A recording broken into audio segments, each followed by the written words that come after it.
Aunque la humanidad no residía en el Gen Edén, la vida antes del diluvio aún conservaba un parecido con la existencia paradisíaca. Era una época de abundancia y de tranquilidad. Sus vidas se prolongaban durante varios siglos y solo después de sus transgresiones Hashem decretó Bereshit 6:5, donde dice que sus días serían solamente 120 años. Ellos no conocían dolores, ni tampoco conocían dificultades. Y sembraban una vez cada 40 años. Y la tierra producía en abundancia para sostenerlo durante todo ese periodo.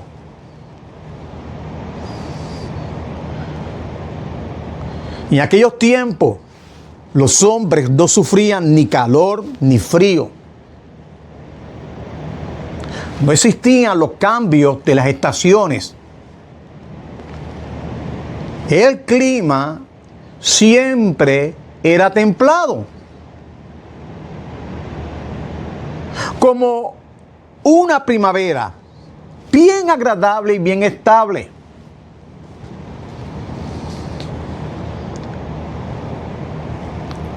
Solamente después del diluvio decretó Hashem, Bereshit 8:22, y dice así: mientras dure la tierra, la siembra y la cosecha, el frío y el calor, el verano y el invierno, y el día y la noche no cesarán. Y con tantos privilegios, la generación del Mabul comenzó a sentirse autosuficiente. Decían: ¿para qué necesitamos a Hashem? No dependemos de la lluvia. Tenemos abundancia de agua en los ríos, manantiales y en los pozos. Nosotros no necesitamos su ayuda. Pero el Creador respondió: con esa misma generosidad que les concedí, ¿se atreven ustedes a rebelarse contra mí? Justamente con esa misma sustancia, con el agua, los castigaré. Y así anunció Bereshit 6:17. Ani aveir et hamabul al haere. Traducido al español: yo traeré el diluvio de aguas sobre la tierra.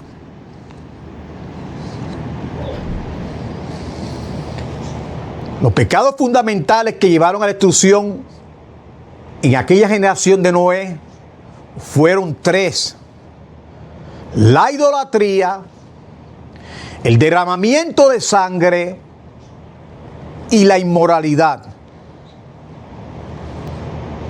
Ellos se apartaron de Hashem, como dice el libro de Job, en el Perek 21, es decir, en el capítulo 21, pasú 14 y 15. Cita así: le decían a Dios: apártate de nosotros, no queremos conocer tus caminos. Dice el texto: ¿quién es el Todopoderoso para que le sirvamos? ¿Qué ganaremos con rezarle?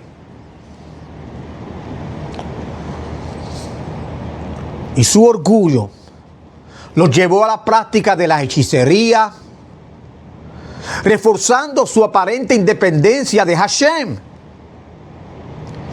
Y así abandonaron al Creador y se entregaron al culto a los ídolos. Esto en hebreo se le llama Abodat Elilim.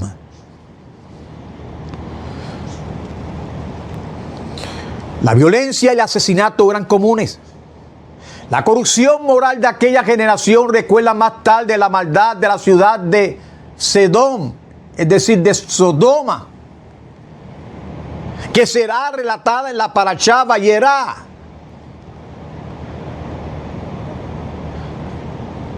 La perversidad de Sedom era muy grande.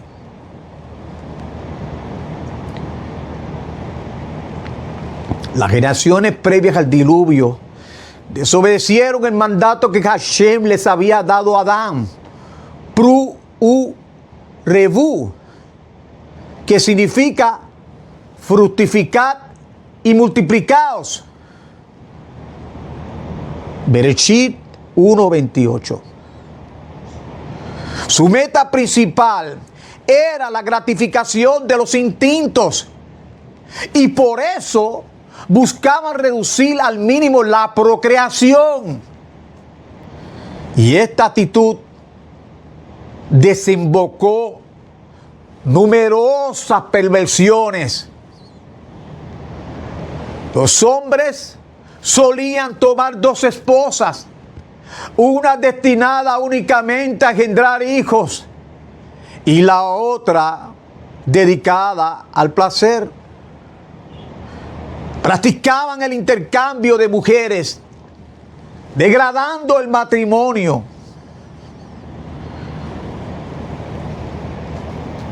Llegaron incluso a redactar contratos legales entre hombres y animales, normalizando las relaciones prohibidas. Y la corrupción judicial estaba extendida. Los jueces avalaban estas prácticas en lugar de detenerlas. Y el desenfreno se extendió también al reino animal. Los perros se cruzaban con los lobos. Los gallos con los patos, los caballos con los burros, reflejando así la degeneración humana. Y aunque tanta depravación, Hashem había mostrado paciencia si estos actos hubiesen sido fruto de ignorancia. Pero no era así. Ya conocían las 6 mitzvot dadas a Adán, que prohibían claramente la idolatría, el asesinato y la inmoralidad. Su castigo se debía a que decidieron ignorar deliberadamente los mandamientos.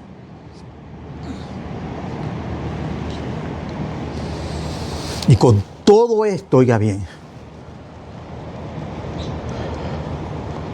con todo esto, lo que selló definitivamente el decreto de la destrucción fue el robo. Escúchelo bien.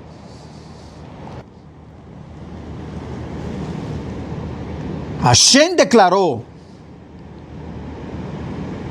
Bereshit 6:13,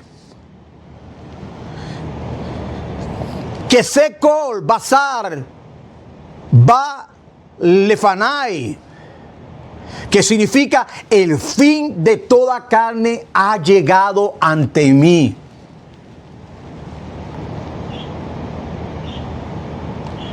Y Rashi explica que la voz de la acusación por el robo que había llegó hasta el mismísimo cielo. Y por ello ya no era posible posponer el castigo.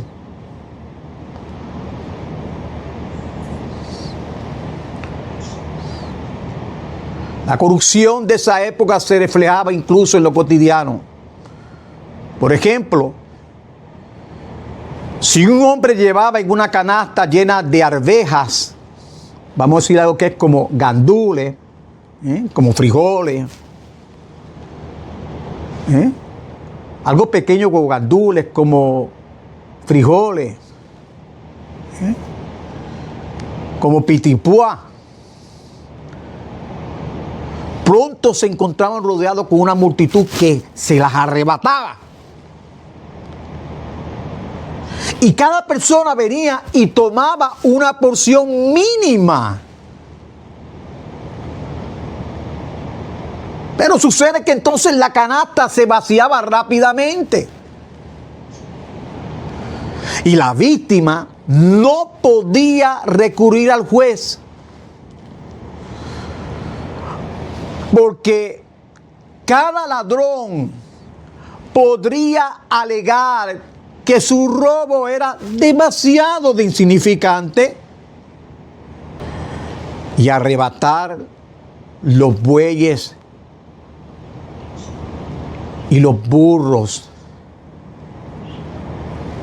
a los huérfanos y a las viudas.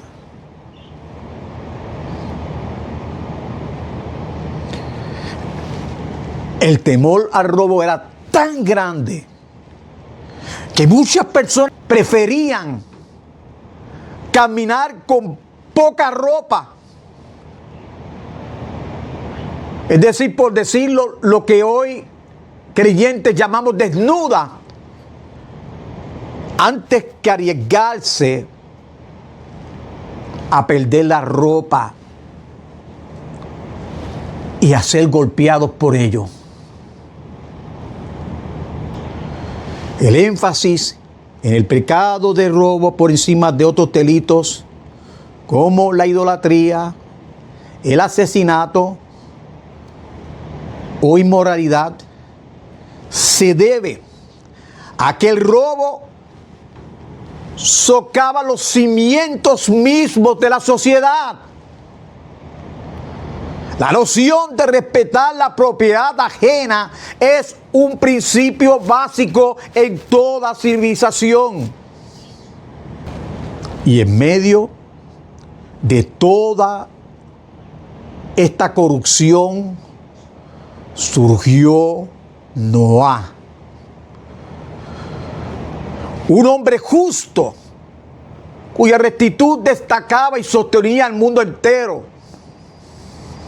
3 hombres justos constituyeron los pilares que aseguraron la continuidad de este mundo: Adán, Noé y Abraham. Cada uno, en su momento, garantizó la supervivencia de la humanidad. Sin Noé, el mundo habría sido completamente destruido. A Noé le corresponde el versículo de Teilín 1:1. Bienaventurado el hombre que no sigue el consejo de los malvados, que no se detiene en el camino de los pecadores, ni se sienta en la compañía de los burladores. Y aunque la corrupción moral y ética reinaba a su alrededor, Noé nunca permitió que su conducta fuera moldeada por sus contemporáneos. Su firmeza lo llevó a soportar la humillación de perecer y también de parecer ridículo ante 3 generaciones sucesivas: la de Enoc, la del diluvio y la de la dispensación. Sin embargo, permaneció inalterable ante su servicio a Hashem observando fielmente los 6 mitzvot que le fueron encomendados a Adán.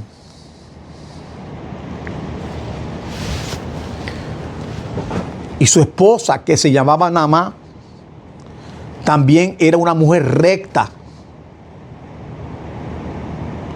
Su nombre refleja el carácter agradable y virtuoso.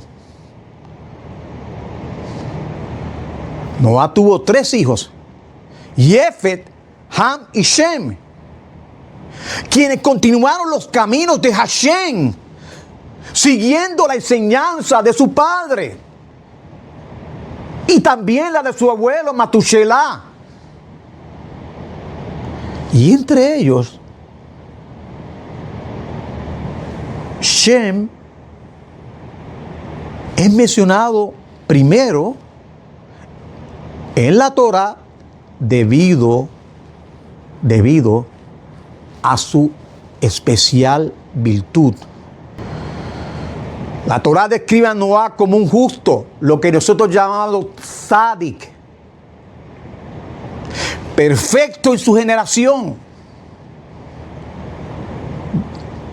Bereshit 5:9. Y este agregado nos enseña que su rectitud se evaluaba en relación con el entorno corrupto que lo rodeaba. Si él hubiera vivido en la época de Moshe o de Samuel, su virtud había sido aún más destacable.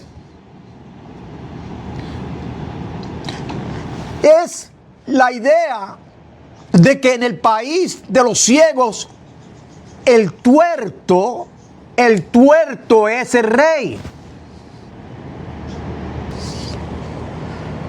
Y para entenderlo mejor, imaginen un bodeguero que descubre que todo su vino se ha vuelto vinagre. Al final encuentra un barril que, comparado a todos los demás, aún conserva un sabor agradable. Aún conserva un sabor agradable. Noah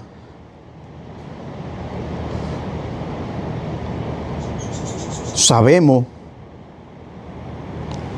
que fue llamado justo en comparación a su generación decadente.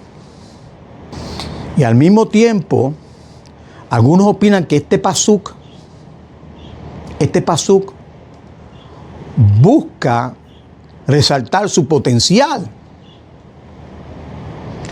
Si Noah logró mantener su rectitud en un ambiente tan inmoral,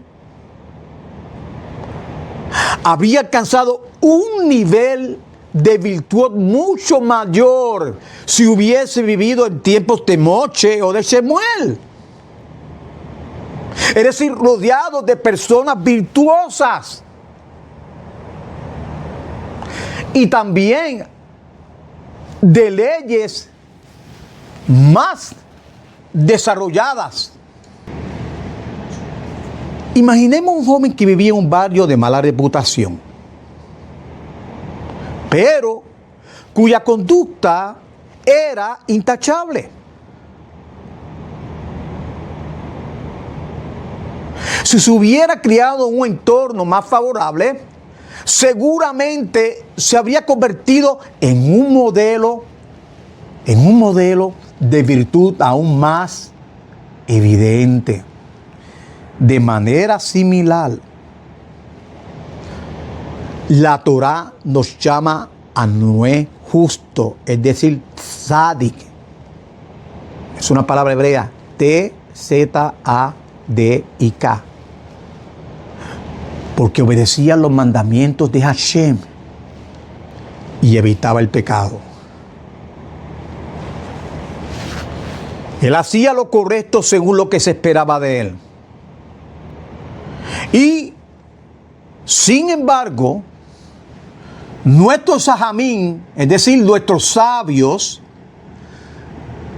señalan de la manera más sutil que Noé no buscó ir más allá de lo requerido. Es decir, que no buscó dar la milla extra. La grandeza de algunos líderes como Abraham se mide por su capacidad de exceder lo esperado. Por ejemplo, 3 días después de su circuncisión, Abraham estaba con un dolor intenso. Aún así, envió a su siervo Eliezer a buscar huéspedes para practicar la hospitalidad. Y cuando Eliezer regresó sin éxito, Abraham podía haberse retirado a su tienda, ya que él había cumplido con su deber. Pero él decidió superar las expectativas. Diferente a Noé. Permaneció frente a su tienda, esperando posibles invitados, y luego salió al camino en busca de una oportunidad de hacer el bien. Así, Abraham transformó su carácter y se elevó a un nivel de virtud superior, lo que cambió su destino y lo convirtió en una figura aún más significativa en la historia. Hashem reveló a Noé que iba a destruir a la humanidad debido a sus 3 pecados principales. Pero con énfasis especial al robo entre todos ellos. Le dijo: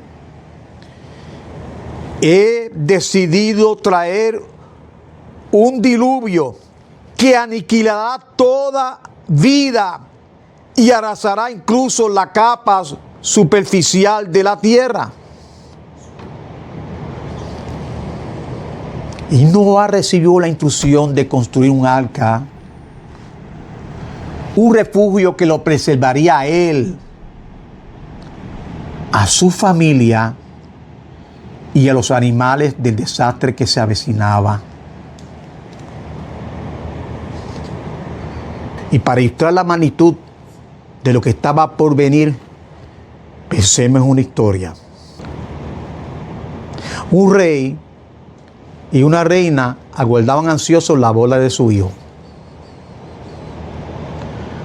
Un evento que podía haber sido el acontecimiento social más importante del año. Todo estaba preparado. El salón y la jupá decorados con lujo. Y los gastos que se hicieron no tenían límite. Pero de repente ocurrió una tragedia. El príncipe, ¡pum!, falleció. Y todo el esplendor y la celebración quedaron en vano. De forma similar,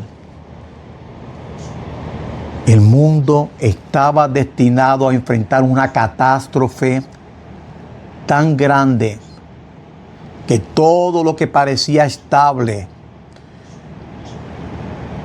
y parecía seguro sería destruido. Y Noé tenía que actuar para salvar lo que pudiera. Y para ilustrar la magnitud de la pérdida,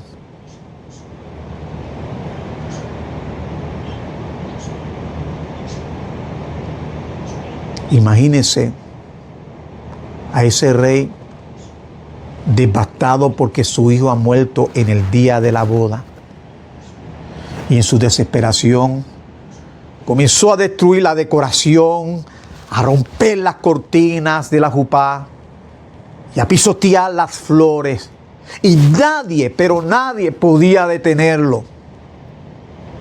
Y aunque se hubieran inventado miles de preparativos, su dolor era tan grande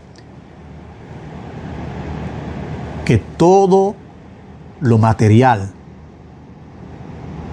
le carecía de valor. Y de manera similar, Hashem expresó: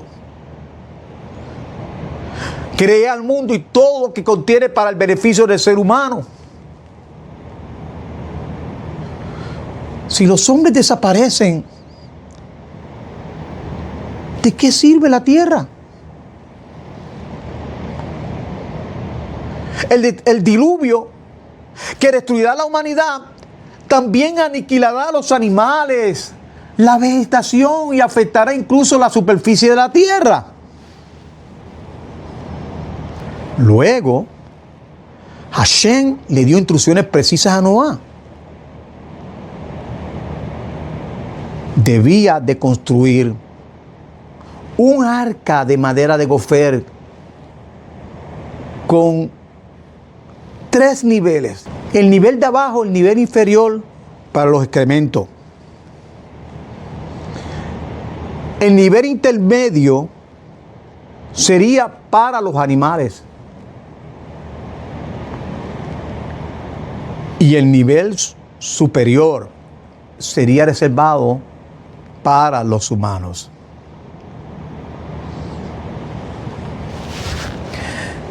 Cada compartimiento debería estar totalmente separado. Y además, Noé debía recubrir el arca por dentro y por fuera con alquitrán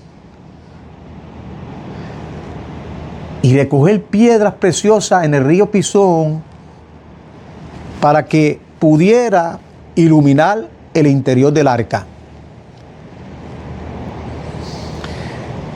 Y Hashem le explicó claramente a Noé que el diluvio destruiría toda criatura viva, pero él, su esposa, sus hijos y las esposas de sus hijos serían salvados dentro de ese arca.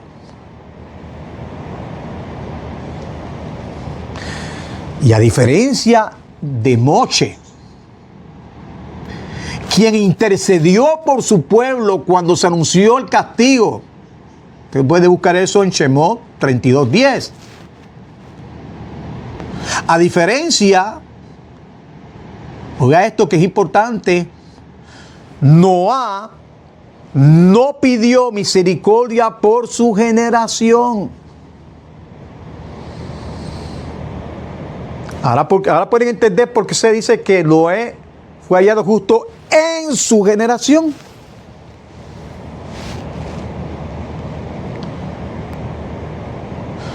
Su rol era preservar la vida y cumplir las instrucciones de Hashem.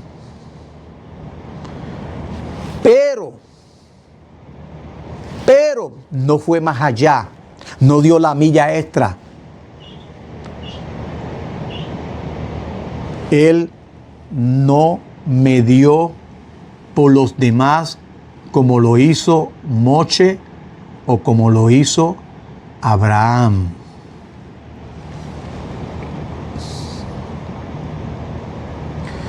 Finalmente, Hashem le dio las indicaciones sobre los animales.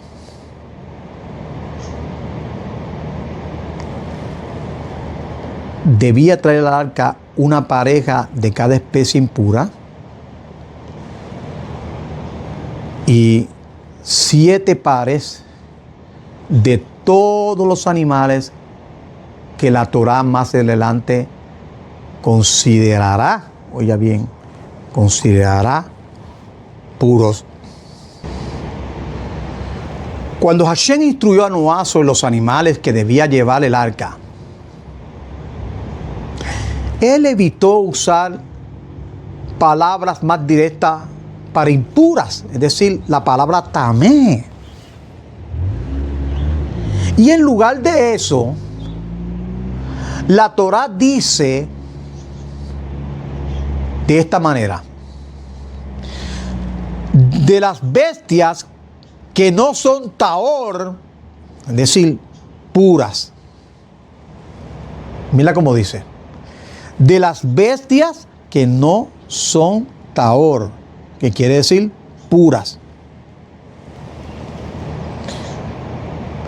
Y esto nos enseña que incluso el dar instrucciones importantes, siempre debemos expresarnos con delicadeza y respeto, evitando términos vulgares o abruptos.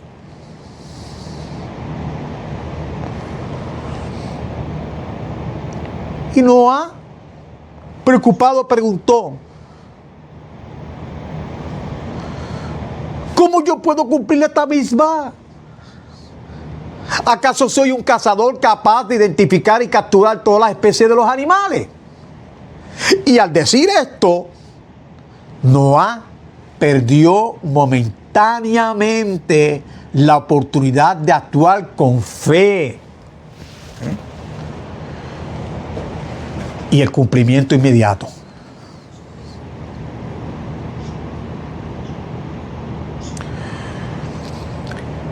Y Hashem le aseguró: no necesitas perseguir ni atrapar los animales, vendrán al arca por su propia voluntad. Además, Hashem le prometió protección. Haré un pacto contigo para asegurar que las provisiones que lleve al arca no se estropeen. También te protegeré de hombres perversos de tu tiempo, quienes no podrán dañarte ni impedir que ingreses al arca, aunque tengan más fuerza que tú. La construcción del arca por parte de Noé tomó 120 años.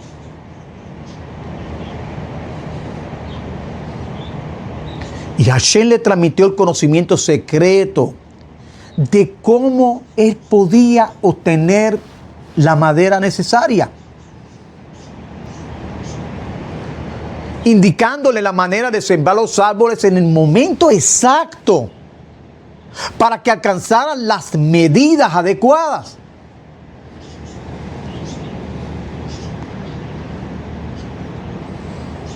Noé aprendió cuánto demoraba un árbol en llegar a 300 amot, es decir, lo que nosotros consideramos 150 metros.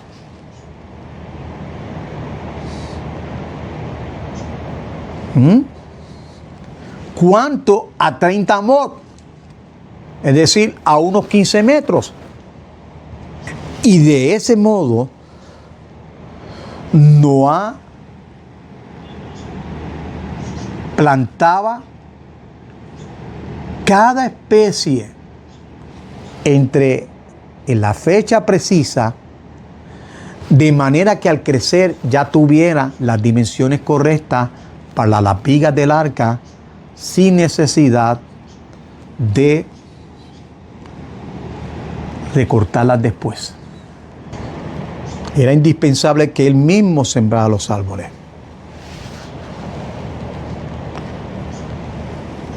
Indispensable que él mismo sembrara los árboles para la obra, pues el arca poseía un nivel de kedushá, es decir, un nivel de santidad comparable al Mishkan. Y en realidad, Hashem bien pudo haber salvado a Noé con métodos mucho más sencillos, como por ejemplo, impedir que las aguas tocaran su casa. Entonces, ¿por qué le encomendó la ardua tarea de levantar un arca gigante? Existen varias explicaciones que muestran por qué Hashem decidió que la salvación de Noé y su familia fuera precisamente a través de un arca en medio de un Mabul. Los extensos preparativos que demandó la construcción del arca llamaron la atención de toda la humanidad de esa época. Y asimismo, el proyecto se transformó en una advertencia pública que buscaba despertar a la gente y motivarlas a cambiar su conciencia.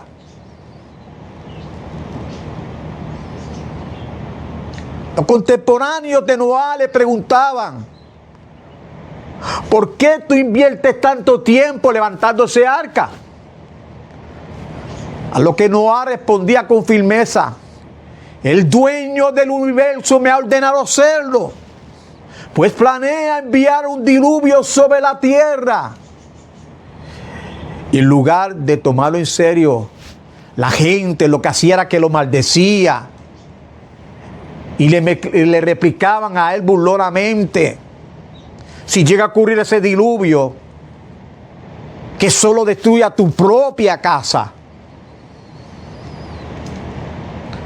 Y aunque la generación tuvo a la disposición 120 años para reflexionar y corregirse, nadie, pero nadie se conmovió con las constantes advertencias de Noé. 120 años de advertencia. Ellos se sentían invencibles gracias a su enorme fuerza física. Somos gigantes, decían con soberbia. Dominaremos el mundo. Y si el Creador hace descender el agua desde arriba, apenas nos llega a nosotros al cuello, hasta ahí es que llegará por nuestra gran altura.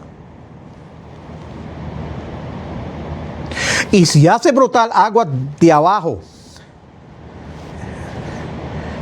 nos pararemos sobre los pozos y los vamos a tapar con la planta de nuestros pies. Y ningún poder, decían ellos, ningún poder puede vencernos. Y confiaban en su conocimiento de las artes mágicas. Decían estar familiarizados con los ángeles que dominaban el fuego, el agua y toda la creación, asegurando que podían enfrentarlos mediante su brujería. Y así, la combinación de la fuerza física de ellos y su práctica de hechicería los mantenía arrogantes y sin temor alguno. La construcción del arca no fue solamente un mensaje de advertencia para los malvados, sino que también un proceso de purificación personal para Noé. Cumplir el mandamiento divino de levantar el arca, a pesar de las burlas constantes de sus vecinos, fortalecía su fe y lo elevaba espiritualmente. Los 120 años completos se prolongaron hasta la generación del diluvio, con el propósito de darle la oportunidad de apartarse de sus caminos malvados sin consecuencias inmediatas. Finalmente, Hashem le concedió un periodo adicional de 7 días para corregirse, para corregir sus errores antes que comenzara el Mabul.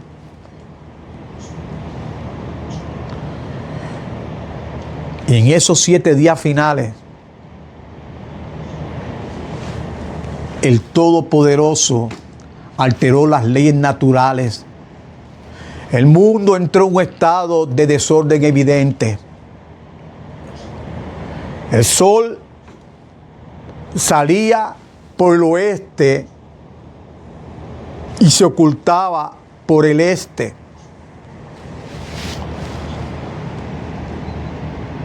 Además, durante ese tiempo, la creación adquirió un aspecto casi celestial.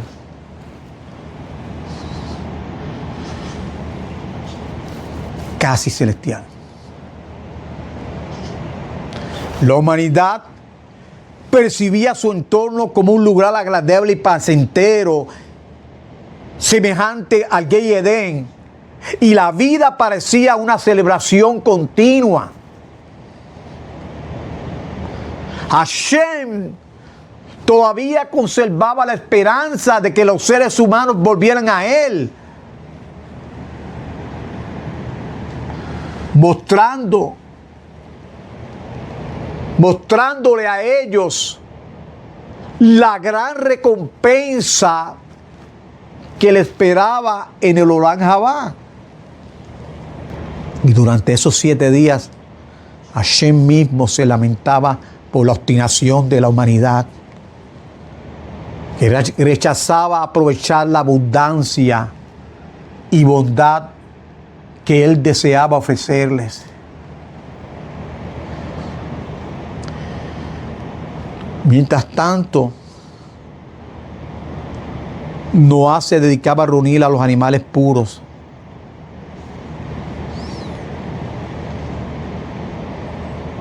A diferencia de los animales impuros que llegaban al arca por sí mismos, los puros requerían de su intervención directa. Atrapar a estas criaturas elevaba la misvá de ofrecer korbanot, es decir, lo que ustedes llaman sacrificios, ya que estaban destinados a ser sacrificados más adelante.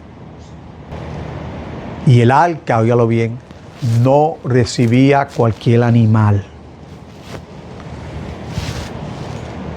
Rechazaba a los que habían caído en corrupción. Y solo eran admitidos aquellos libres de pecado.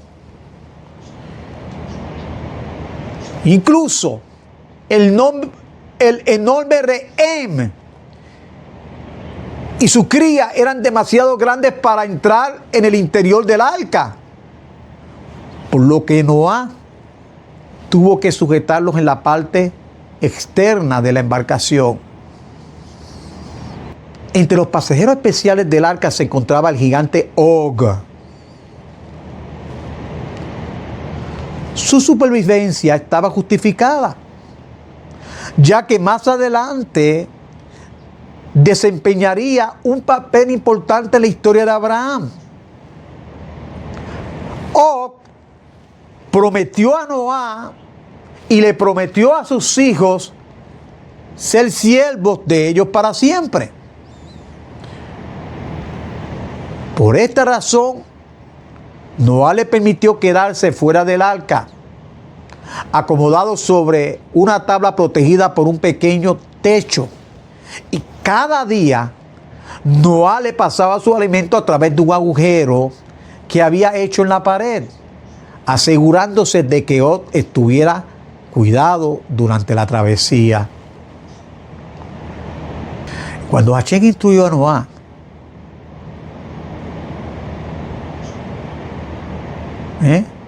cuando le instruyó, le dijo: 2 de cada especie llevarás en el arca.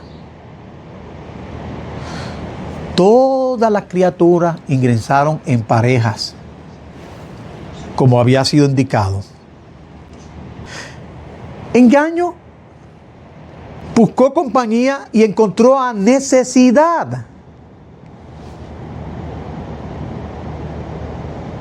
¿De dónde viene? Preguntó. Necesidad. Vengo del arca de Noé. Quise entrar, pero me rechazaron por no tener pareja.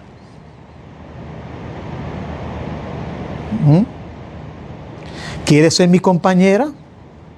Respondió Engaño. Con gusto aceptó Necesidad. ¿Pero qué me ofreces a cambio? Y le contestó: todo lo que yo logre conseguir, podrás tomarlo.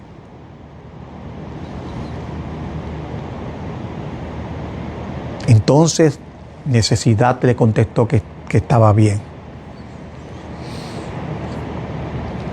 Y de esa manera, Engaño, oiga bien, Engaño y Necesidad ingresaron juntos al arca, formando una pareja inseparable. Y todo lo que Engaño, oiga bien, todo lo que Engaño tenía, Necesidad lo recibía.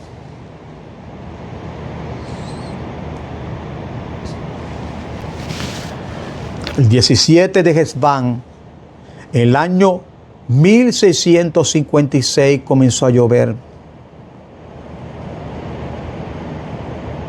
Al principio las gotas recaían suavemente.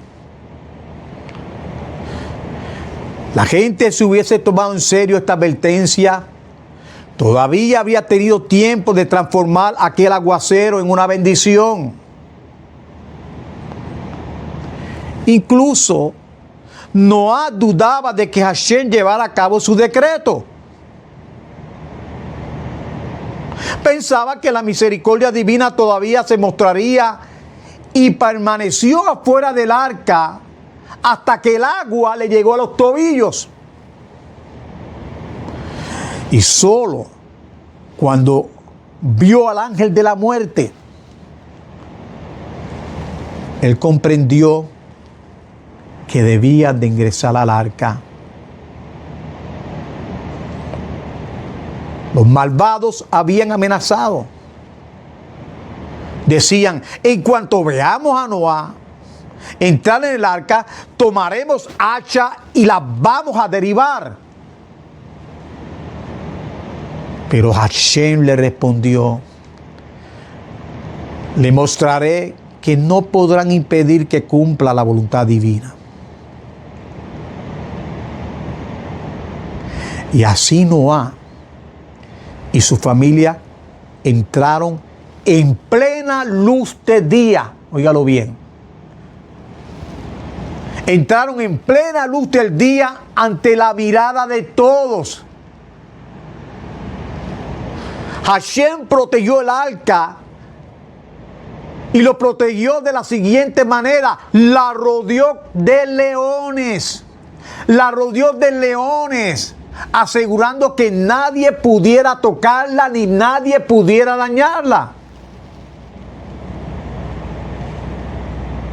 Escuchadme, mis hermanos y mis hermanas. Escúcheme con todo el corazón, con toda su alma.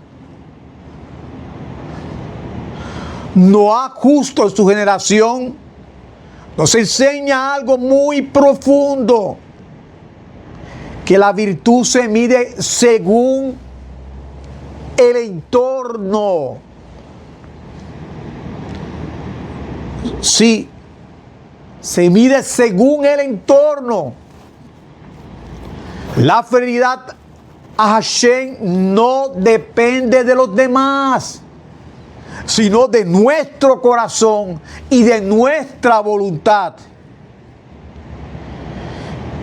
En medio de la maldad, el justo brilla más. Sí, brilla más. Y su luz nunca se apaga. El pecado trae consecuencias. Idolatría, la violencia, la inmoralidad y el robo, que destruye los mismos cimientos del mundo. Sí, los cimientos del mundo. Respetar la propiedad ajena sostiene a la sociedad. Y lo sostiene a todos. No sostiene a todos. Hashem mostró paciencia infinita. 120 años de advertencia. Y 7 días finales de oportunidad. Cada momento perdido nos acerca a la caída. Y cada oportunidad tomada nos acerca a la vida. Nos acerca a la bendición. Nos acerca a la luz.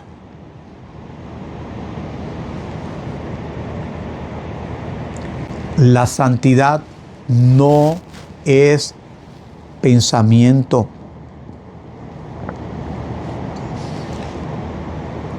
No es idea. La santidad se manifiesta en acción.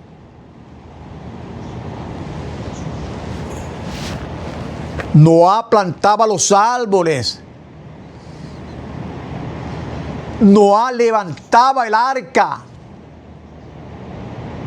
Y de esa manera es que él elevaba su alma.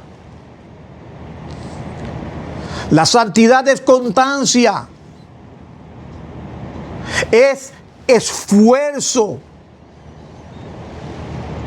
Es cumplir la voluntad de Hashem con gozo, con alegría, con fervor. La justicia y la protección divina se revelan en detalles. Los animales puros vinieron al arca por sí mismos.